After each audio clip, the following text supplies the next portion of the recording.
Babula. Welcome back, and everyone else out there, to another episode of Astrology Now. And this lunar cycle, we're looking at the new moon in Scorpio. And I've had enough of Scorpio, Babula. I'm over it.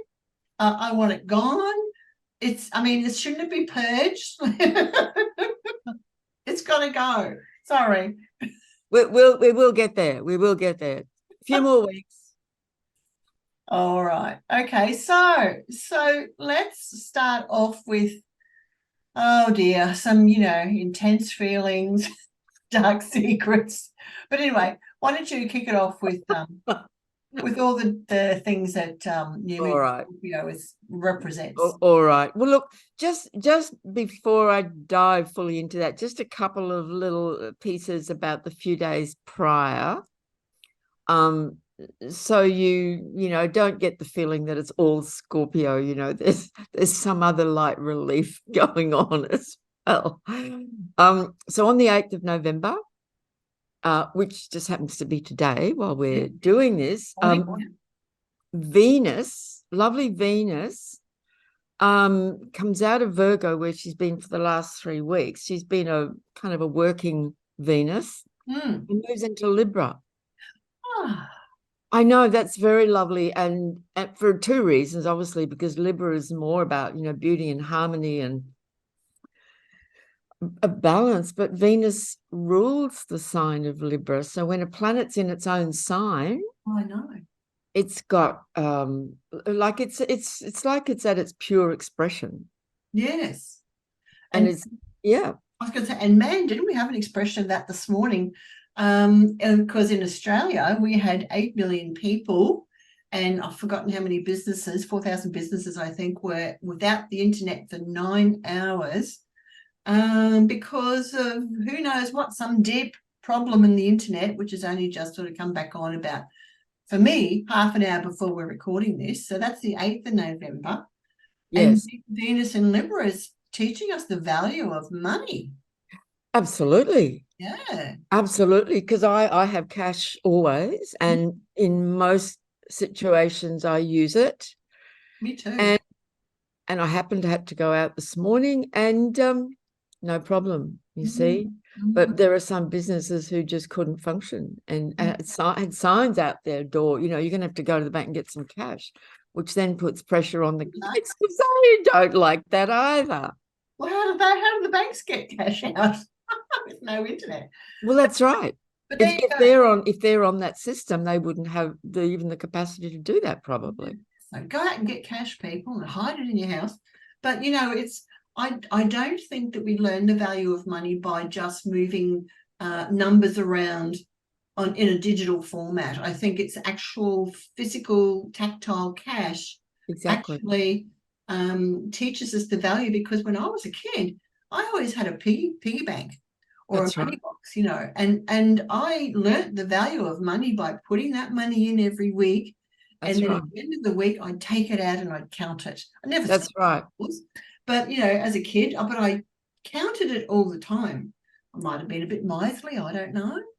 But kids do. I was the same. I think kids love counting. My granddaughter loves counting her money, and then they learn that if they want to buy something and they spend it, fine, but then they've got less money. Yep, and they've got to. It's really very immediate, isn't it? Yeah, so that's a valuable lesson for us in Australia today. That's right. I'm very naughty. I couldn't help but laugh. I thought it was a hoot, because I'm totally against going full digital, like totally 100% against that. And I go, well, here we go. This is what happens. People need a choice. And again, in Libra, this is about balancing, isn't it? Exactly. And having choice and being able to make your own choices about all kinds of things in this life. That's right.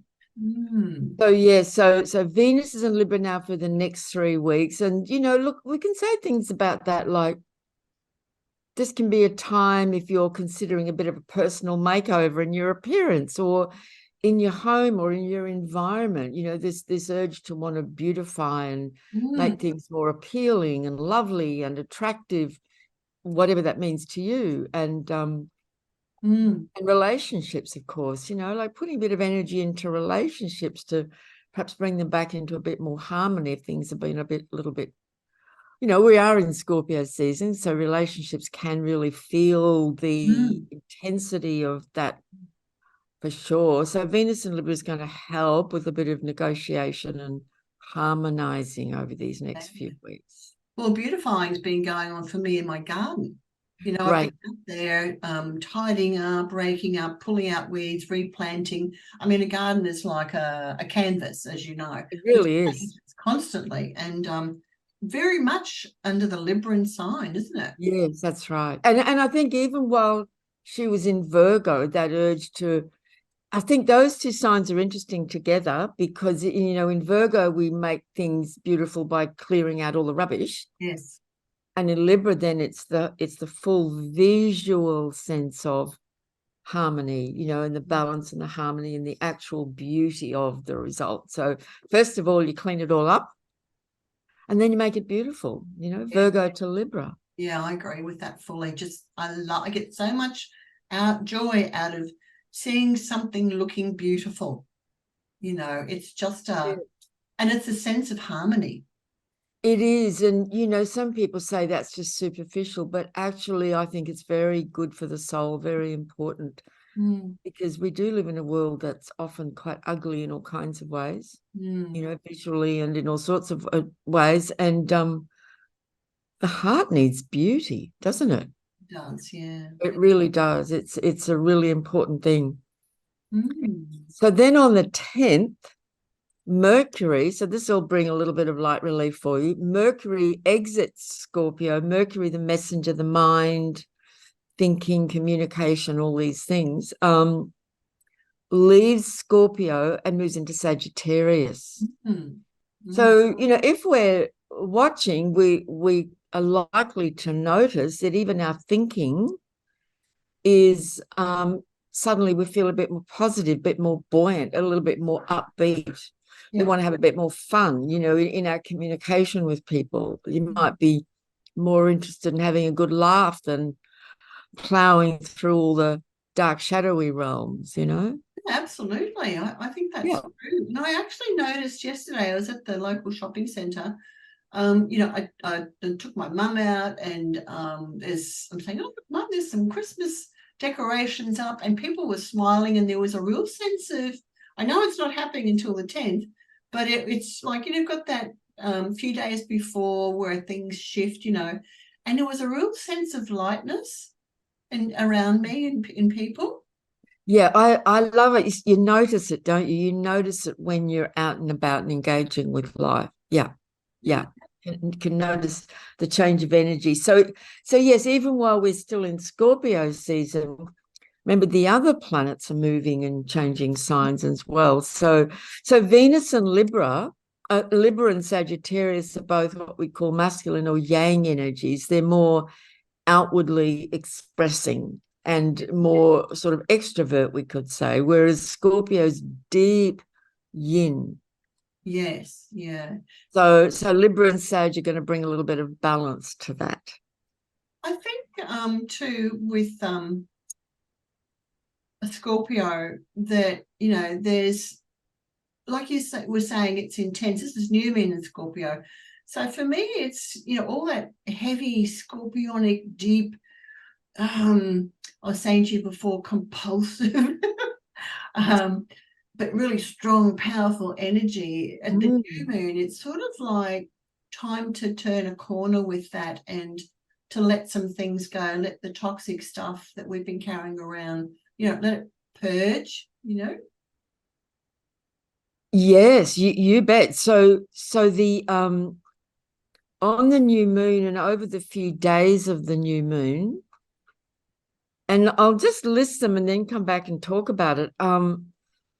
On the 12th, which is the day before the actual new moon, Mars in Scorpio. So Mars is traveling through Scorpio as well as the sun, which is pretty amazing that Mars happens to be in Scorpio during the Scorpio time of year. Yeah. That's not always the case.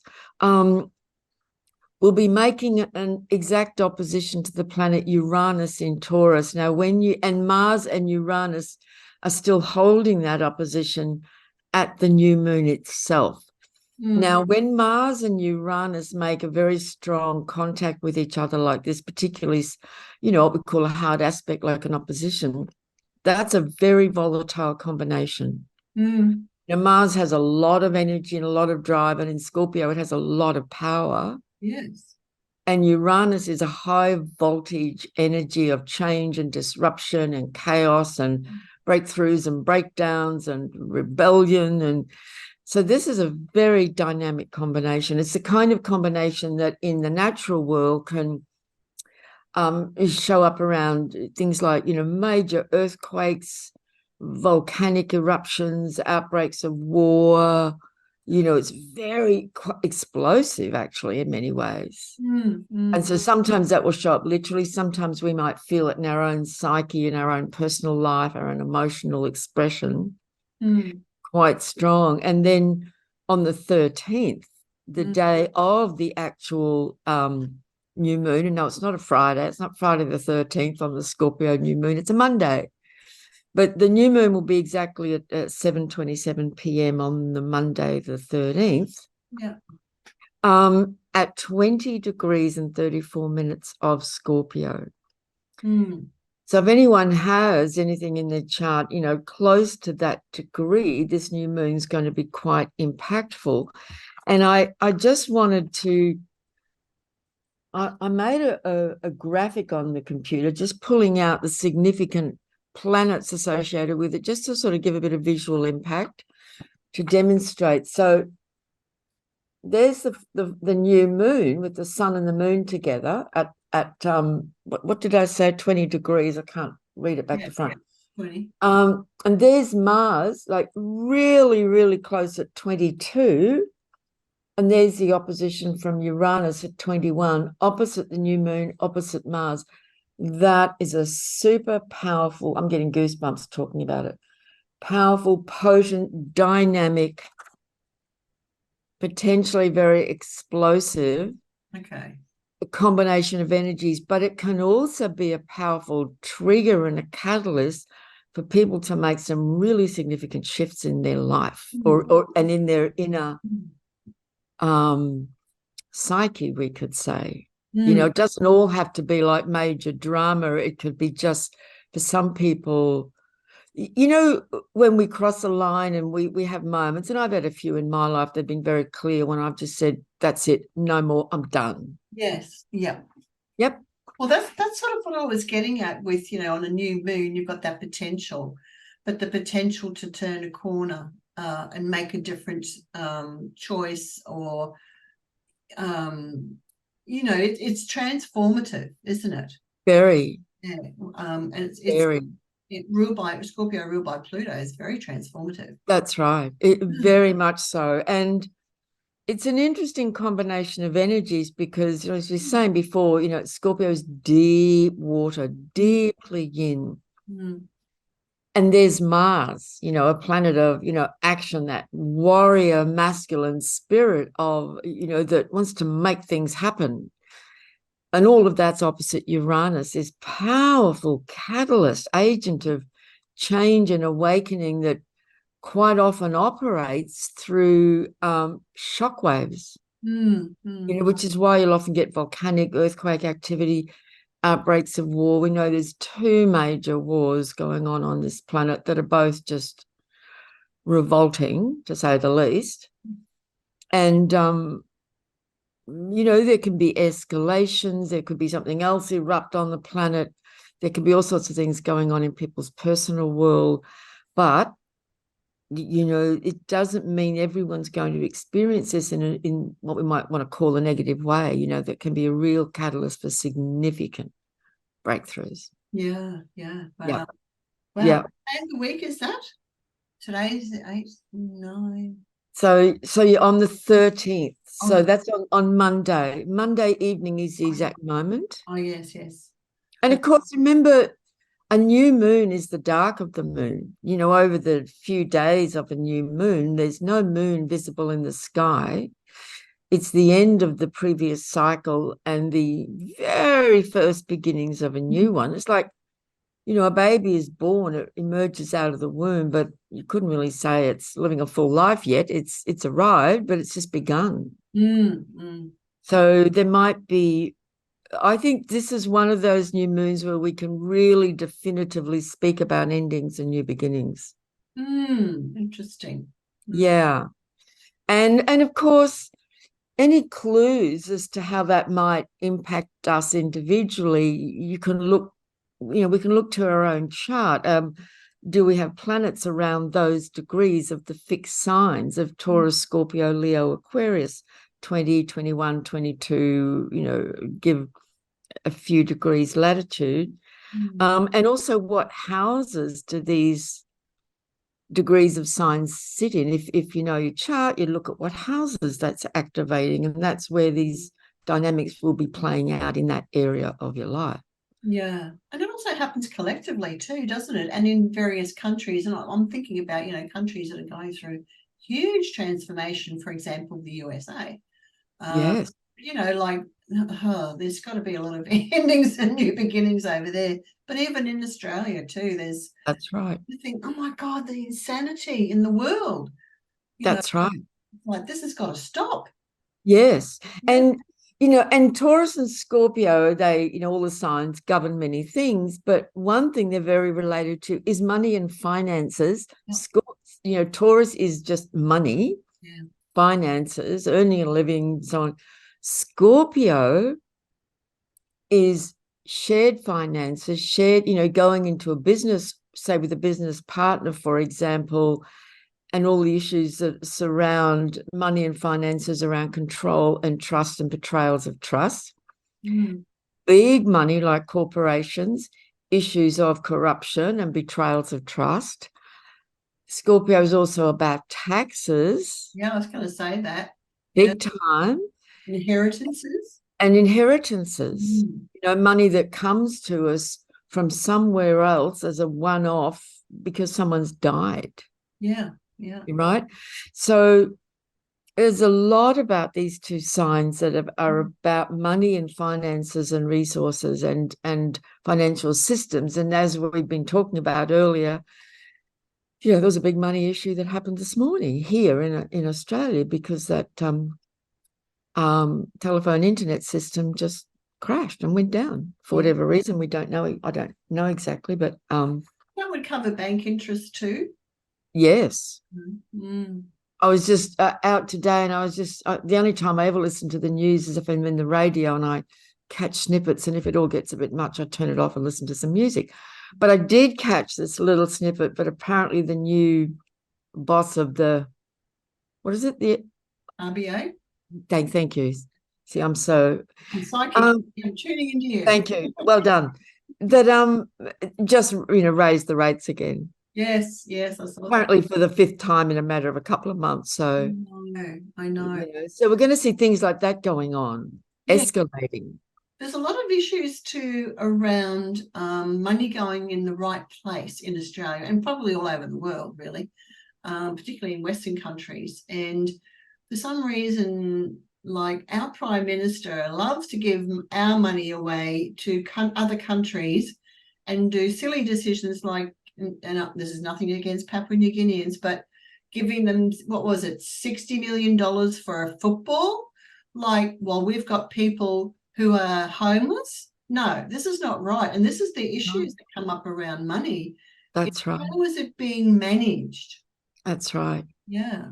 And is there, you know, other issues to do with corruption and money laundering? And, you know, like, we're never told the truth. So you've got to sort of try and read between the lines. And yeah, that's right. All these things that are going on, all these shenanigans going on. So this could be a very destabilizing time around this new moon, very volatile, very uncertain shocks, like just, again, what happened here this morning. Like, suddenly people are trying to do business and they can't. They just can't do it. It's not possible. That's a very Uranian thing. And it happens suddenly. There's no warning. No. You know, like an earthquake, there's no warning. Well, there might be a few rumbles, but Yeah, it's just something you don't expect. Exactly. Exactly. So yeah, it's a particularly strong new moon. And look, I was reading something that another astrologer posted online yesterday, and she looked ahead over the coming 6 months, as we astrologers tend to do. It's a bit of an occupational hazard. And made a really interesting point. And I went and looked at it. I thought, oh, yeah, that's very interesting that this new moon at 20 degrees and around that degree is going to the next new moons over the next 5 months or so through to April are all going to be around that degree. And we just had an eclipse 2 weeks ago at 21 degrees of Libra. Next year in April is a conjunction, a really important conjunction of Jupiter and Uranus at 21 degrees of Taurus. So there's something important around this degree of any signs in the chart, that 20, 21, 22 degrees, particularly the fixed signs, but any signs. And that might ring bells for people if they have a chart, know their chart at all, might go, oh God, I've got something or a few things in my own chart at that degree of any sign. So I just wanted to mention that. I think these are the little things that can really kind of get our attention, and you can sort of you might be able to glean some useful insight and information from that idea. Well, thank you for doing that, because there is a tendency by people who aren't astrologers to only think of astrology for a short cycle. That's right. But it can be quite lengthy. It's for years. That's right. We're going to have Pluto in Aquarius in January, and after the end of next year, like for good. So for 20 years.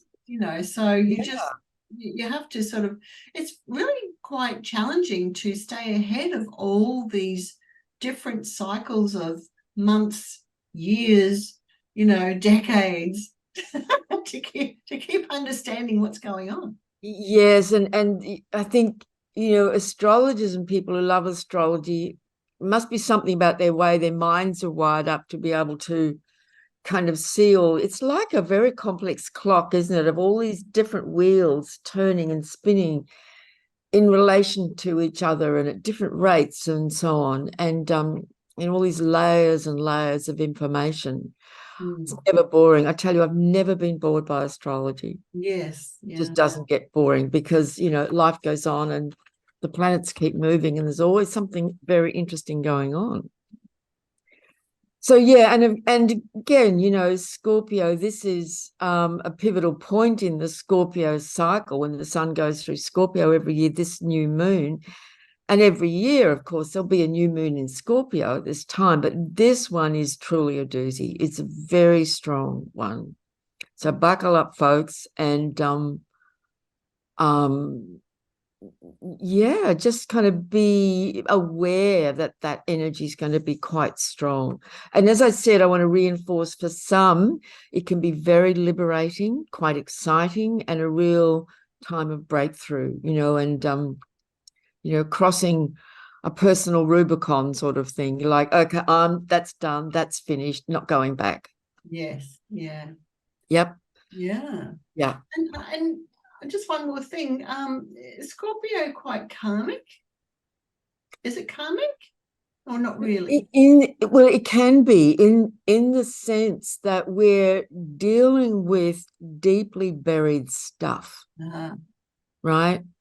So like, and certain placements in a chart and certain conditions of planets in the sign of Scorpio might indicate very strongly karmic energy, but it's very much about processing and understanding very deep energies in the psyche and in the unconscious and in the collective psychic unconscious, and so on and so on. So in that sense, I think, yes, I think there's a lot of undealt with karmic material often in the sign of Scorpio. And the thing about Scorpio, as we journey through the zodiac, when we get to that sign after Libra, life is going to insist and demand that we drop down beneath the surface.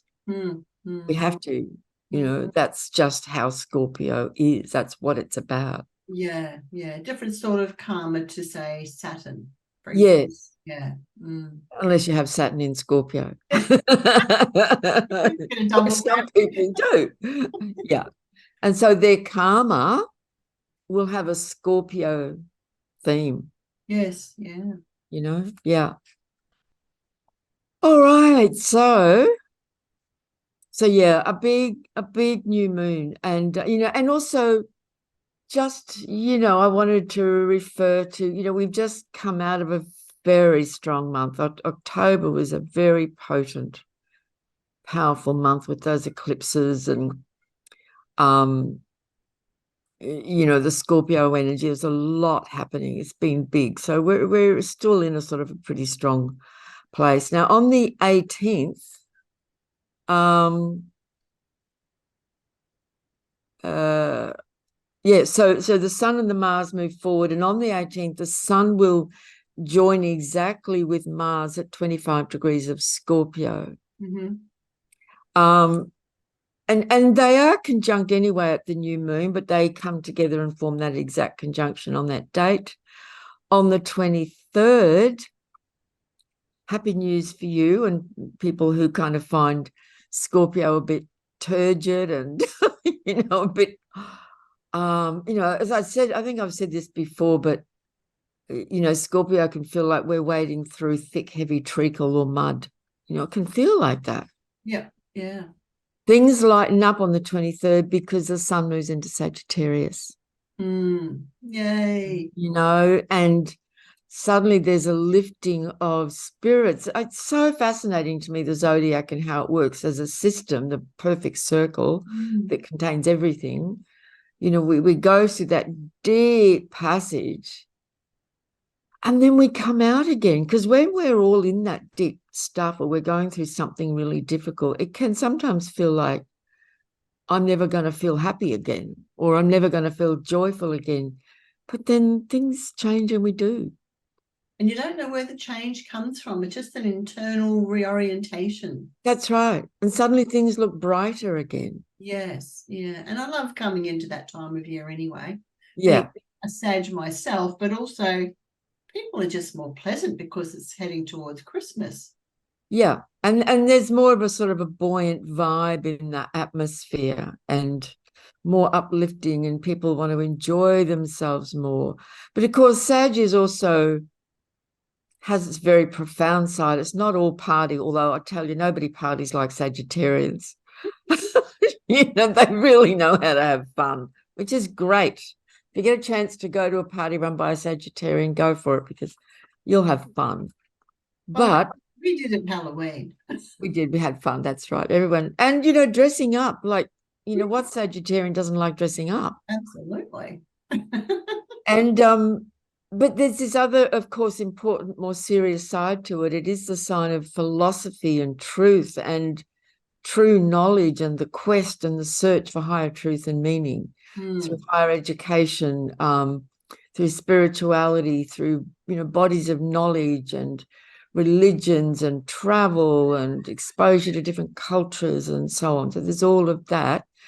Most Sages, when they do that, they also have a good time while they do that. Absolutely, yeah. I have to say, in relation to food, I do not like traditional English food. I have to eat food from other cultures. Yes. Any culture except English food.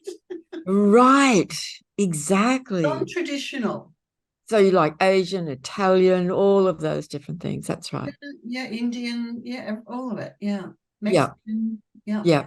I mean, Sages are the people who, by the time they're 30, many of them have already seen half the world. That's true, actually. I had by then, yeah. Yes, exactly, because it's such an expansive energy. When we emerge out of the depths of Scorpio, and by the way, there are many people who really like the energy of Scorpio, so I don't want to suggest to people that there's anything wrong with it. Yeah. It's just a necessary phase that we all must go through. Then we emerge out and suddenly it's like the horizon opens up before us and we're ready to go forth and go out and explore. Sag has such a wonderful sense of adventure. While you're saying that, I'm wondering, because Scorpio loves the occult. It loves to Yes, dig around in all that interesting mystery, right? exactly. When you do that, you learn something, which you can then take to the Sagittarian energy as you're coming out of it. And you go, okay, well, how can I have fun with this? How can I apply it? And what meaning does it have for me? That's right. That's right. So I think for that Sagittarian who is truly on the path of truth and the quest, traveling is not just about having a holiday, is it? It's about having an experience that that is totally in alignment with your growth and your development and your expansion of knowledge and understanding about yourself and the world you live in, and always on that search for higher meaning and truth. Yeah.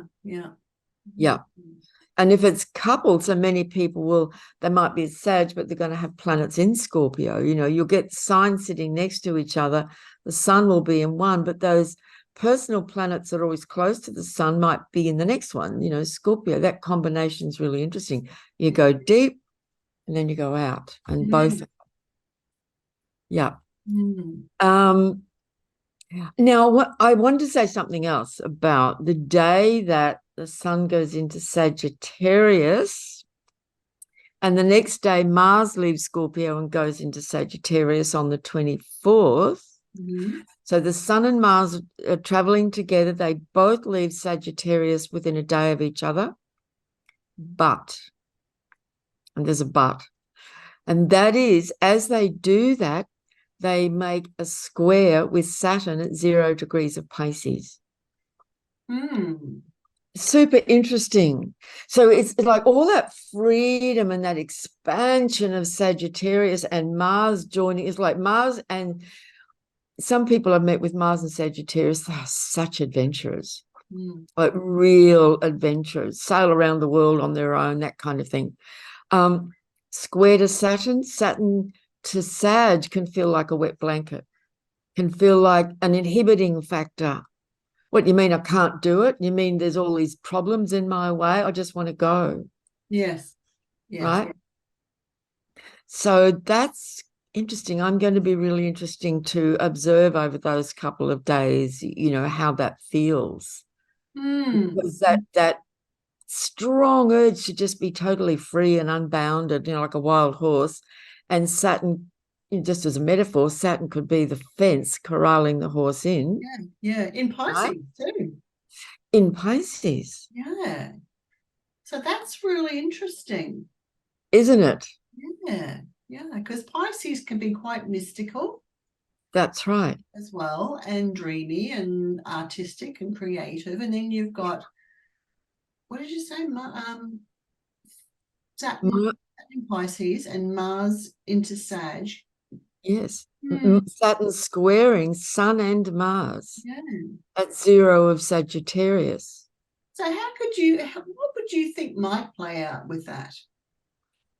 For those who don't know astro speak. Well, Sagittarius is fire.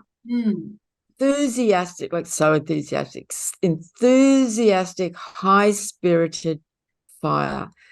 It's the sign beloved of horses, and Sagittarians always, in my experience, very rarely do they not feel some strong affinity with the horse, right? And when we see images, or in real life, or in videos of horses just galloping wild and free across the beach, it's like, wow, it really touches that free spirit in us all. That's centaur, half man, half horse. Yes, and that sense of the wild. I just thought of something. I happened to say, galloping on the ocean shore. Well, Pisces is the ocean. Yeah. Right? So, isn't that interesting? So, look, it can play out in so many ways. Like a difficult aspect of it might be a boat going down and being sunk, Saturn. There might be a problem with a vessel on the sea, while it's freely sailing across the sea. I mean, I don't know why that popped into my mind, but there's another interesting thing about these two signs. They are both ruled by the planet Jupiter. And they both are very connected to spirituality and our sense of relationship to the bigger story and the bigger picture. Sagittarius is more the philosophical aspect of knowledge, and religion and philosophy and big ideas and what's the meaning of life. I'm looking for the answer. Yeah.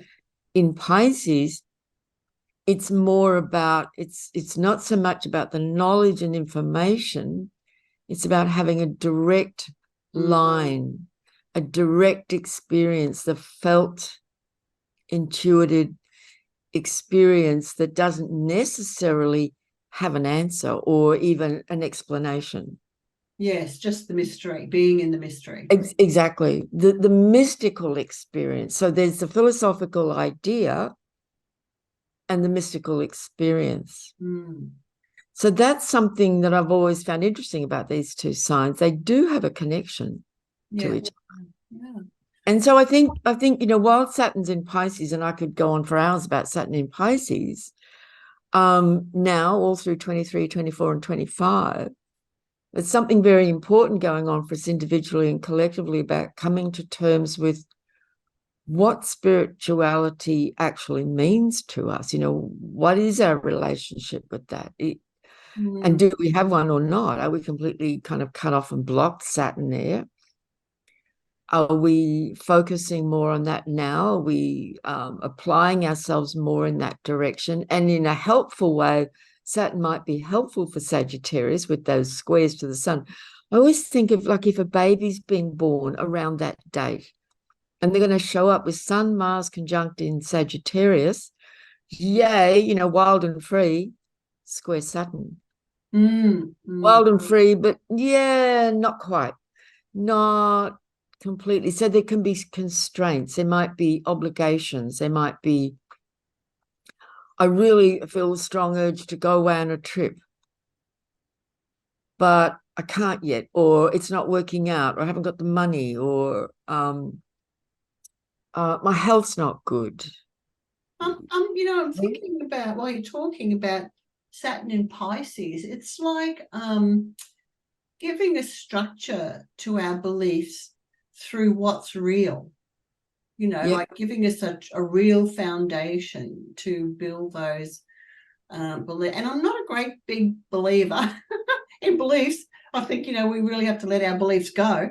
But, it gives us structure and a foundation to our understanding of some of those things, some of those mystical experiences. So, for example, if someone has a mystical experience and then they go on the quest, and then they go, what is it? And they may not get the answers, but that it somehow forms a structure for them to explore through. Does that make sense? Yes, that's fantastic. Yeah, exactly. And to help them understand it perhaps more. Yeah. Yeah, it's going to be a very interesting one, that will be particularly over those few days, because Saturn's moving really slowly, and the Sun and Mars will be in that square aspect to Saturn over a week or so. But those 2 dates, the 23rd and 24th, is when they're exact. And I hadn't realized that until I started writing down the sequence of dates, and I went, wow, look at that. Sun and Mars move into Sag pretty much at the same time and square Saturn. Yeah. Yeah. And then that leads us to the full moon that will come up on the 27th of November. The sun by then, of course, actually being in Sagittarius. So the sun will be at 4 degrees of Sag opposite the full moon at 4 degrees of Gemini. Complete change of energy. Yes. I love moon in Gemini. I know, that's right. So it's a full moon. I mean, it just suits you down to a T. Oh, it does. Full moon across that Sagittarius Gemini axis. Yes. And the sun will be conjunct Mars. So Mars will be a part of that full moon, on the sun opposite the full moon. And here's the however again, like Saturn is the voice of the but wait, you know, but wait. However, Saturn will be squaring that full moon, will be squaring the sun, Mars, and the moon. Yeah. So and you know, Sag and Gemini, of course, are also about information, the media. Yes. Yeah. News, so-called news. Yeah. Script reading, you know, all of that. People socializing. Yes, people socializing, people out and about on the move. Yeah, being quick with your thinking, or quick-witted, or Yep. you know, just in a flash. Words like "in a flash" come to me when that's right. Yeah. Now the Saturn squares can be like, you know, Gemini Sag loves to be on the move, always moving and moving quickly. Saturn square that could be, and this has been my experience, you know, I sprained my ankle, or just one little ligament in my ankle nearly 2 months ago now, and it's still not right. So I've been moving. So it can be something like that. I want to move Sag Gemini square Saturn. So it can feel like there's a block, or there's an impediment, or there's something kind of holding that back in some way. But there's always a purpose, you know, if we're being slowed down, and Saturn is the master of reality, in my view. Yes. There's always a purpose to it, you know, but Sag and Gemini aren't going to like that too much. You know? Yeah, there's wisdom. Saturn is actually the planet of wisdom through often tough reality. Yeah. Yeah, it's the reality checker too, isn't it? Absolutely. Yeah. So yeah, so that's pretty much the sequence over the next couple of weeks.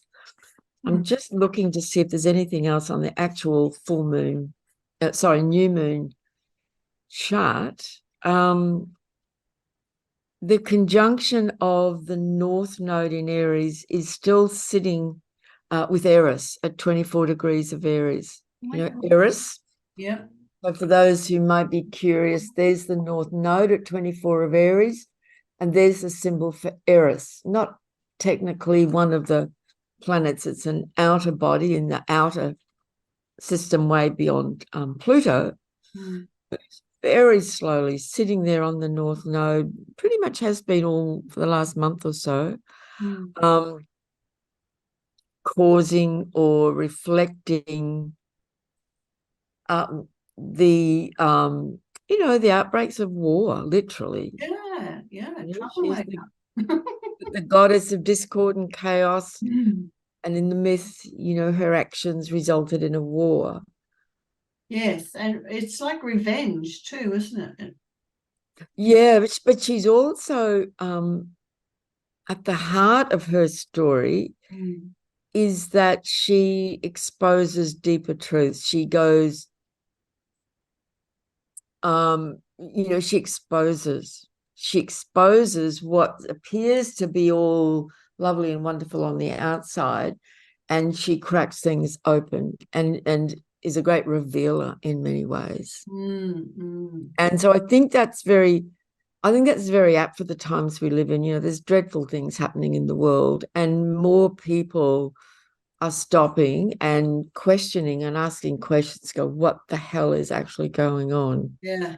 You know, and that's, I think, got a lot to do with Eris. That's part of her function. Yes, she's the goddess of chaos and disruption and war, and the brother of Mars, and she's been in Aries all of last century and still. There's a sense of asking, what's behind this?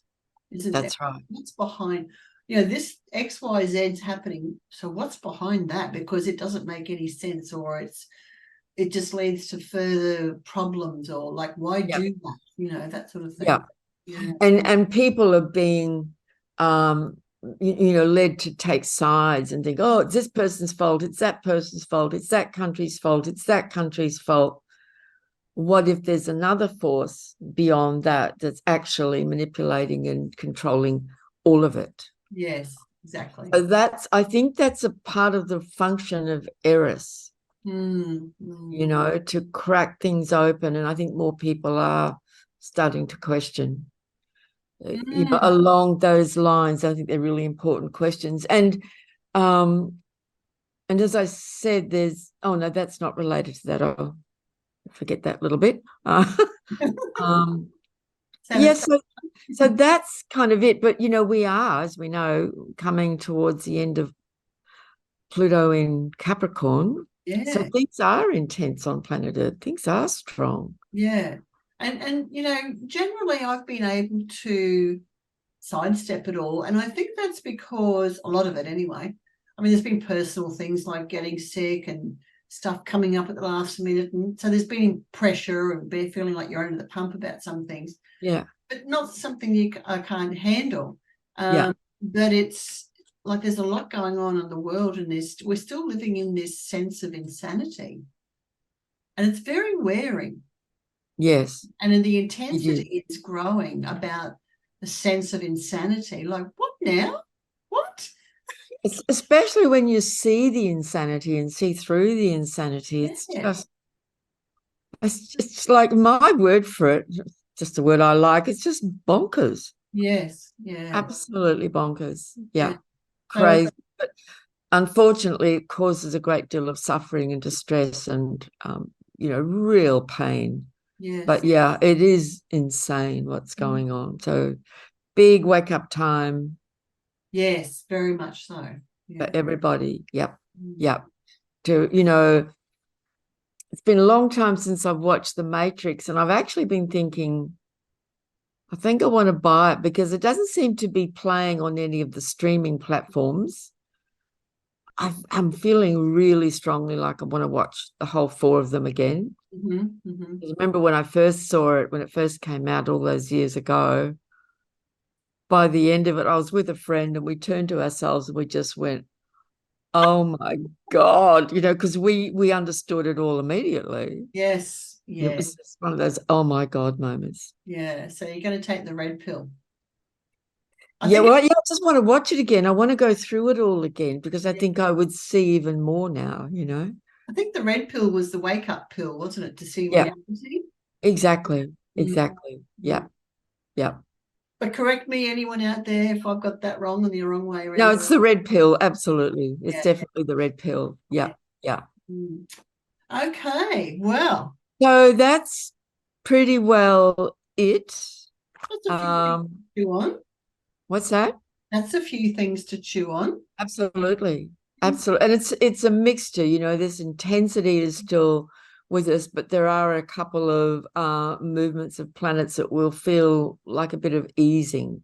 Yeah. Yeah. Oh, well, I look forward to the next lunar cycle. Yes. We will go through this. We will come out the other side. Yes. And go into that lovely December energy. Yes. And in the meantime, like one of my main practices these days is, as much as I'm able to and remember, you know, every day to find the beauty, the joy, the delight, those moments, even if I'm out, you know, I've just been to the mechanic and had my car. So just enjoying the chat with the guy there, you know, and just enjoying those moments of real connection. And that's real life, isn't it? That's it. Yeah. You know? I have to say, I have to fess up that my moon in Gemini just chats all the way through the checkout to the poor kids there. Of course it does. Loves a chat. I want to know all about them and how are they feeling today, having to work in the supermarket, and how's the cash only checkout going? Yeah, I like to have chats about that kind of thing as well. It's really interesting, you know, like I'll be in the cash line and there'll be a long queue these days, which is always very heartening. I love it. Yeah. I usually turn around to whoever's behind me and we have a little bit of a chat about it. Absolutely, yeah. You know, I'm interested to see, you know, why people are there and what's their point of view about it, you know, because they're obviously there because they don't want to do the automatic thing. Yeah, and I agree that line is getting longer and longer. It is. After today, It's going to get even longer still. It's going to get even longer. And my local supermarket, which is a really big one, well, there's two of them, but this one in particular, I've noticed there are more cashiers open now. Yes, same here. Last time I was there was 3. Yeah. They were building up to none, except just that one at the end. So that's very heartening to see that. I just think it's fascinating how we learn lessons and how the planets move in accordance with those lessons. Yeah. That just strikes me every time how amazing that truly is, and what a great mystery our universe is. Yeah, it really is amazing. Yeah. Yeah. And that's why it never gets boring, because I just go, oh my God. A planet moves and something happens, and it's just a total reflection of that movement. Yeah, yeah. Well, thank you, Babula. Thank you so much for all that lovely information. And again, I look forward to moving out of Scorpionic energy. But until we see you again next time, everyone, enjoy, and we'll be back in 2 weeks with the next lunar cycle and a chat about that too. So take care, everyone. Bye, everyone. Bye.